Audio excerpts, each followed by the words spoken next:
जातिगत जनगणना की बात कर रहे हैं। अभी कल भी जो है उन्होंने इस बात का जिक्र किया है, उस पर गृह मंत्री का जो है आया। आप क्या मानते हैं, आपकी पार्टी क्या मानती है, होनी चाहिए जो अभी होना है जनगणना, उसके साथ जातिगत जनगणना होनी चाहिए? मेरी पार्टी ने अपना रुख इसको लेकर हमेशा से स्पष्ट रखा है कि जातीय जनगणना का पक्षधर लोक जनशक्ति पार्टी रामविलास है।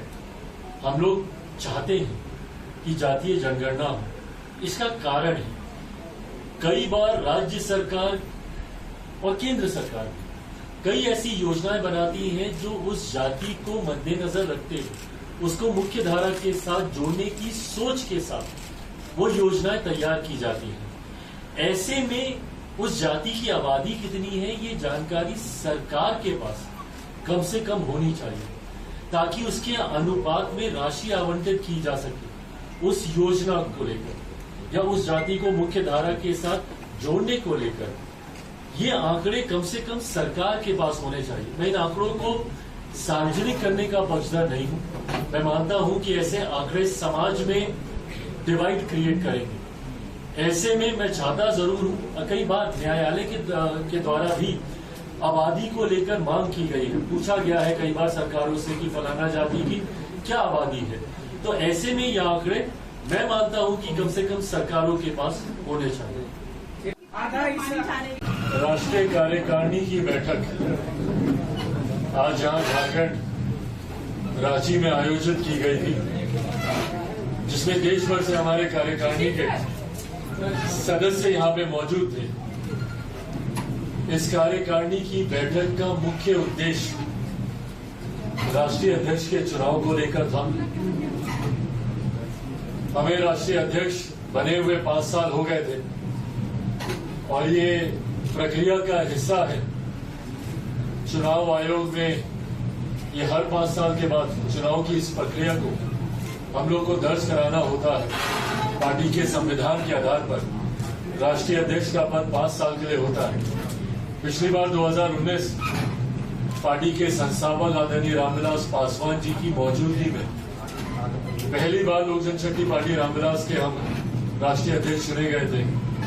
बहरहाल उसके बाद पार्टी ने कई तरीके के उतार चढ़ाव देखे, आप लोगों की जानकारी में है ही वो तमाम विषय। पार्टी परिवार में एक टूट हुई, एक नए नाम के साथ हम लोगों ने पार्टी की शुरुआत की, लोक जनशक्ति पार्टी रामविलास। पर यह प्रक्रिया वही है। तो पिछली बार 2019 के नवंबर में हमारा चुनाव हुआ था।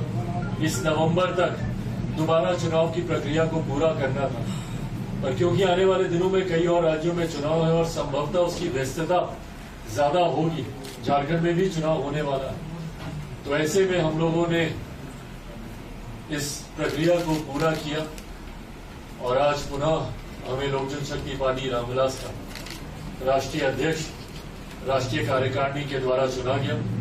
इसी उद्देश्य के साथ आज हम लोगों ने इस बैठक को रखा भी था। बहरहाल जहां एक तरफ चुनाव की प्रक्रिया एक महत्वपूर्ण उद्देश्य था इस बैठक का, वहीं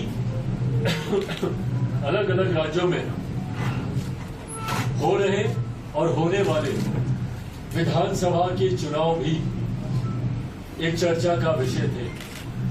झारखंड में भी आने वाले दिनों में चुनाव हो रहा है। हरियाणा में नोटिफिकेशन ऑलरेडी आ चुका है, जम्मू कश्मीर में नोटिफिकेशन आ चुका है। और आज क्योंकि इस बैठक में हर राज्य के हमारे प्रदेश अध्यक्ष भी मौजूद थे, तो ये सुझाव प्रदेश कार्यकारिणी से लिया गया है, प्रदेश की इकाई से लिया गया है कि कौन अपने अपने राज्यों में किस भूमिका में चुनाव लड़ना चाहता है।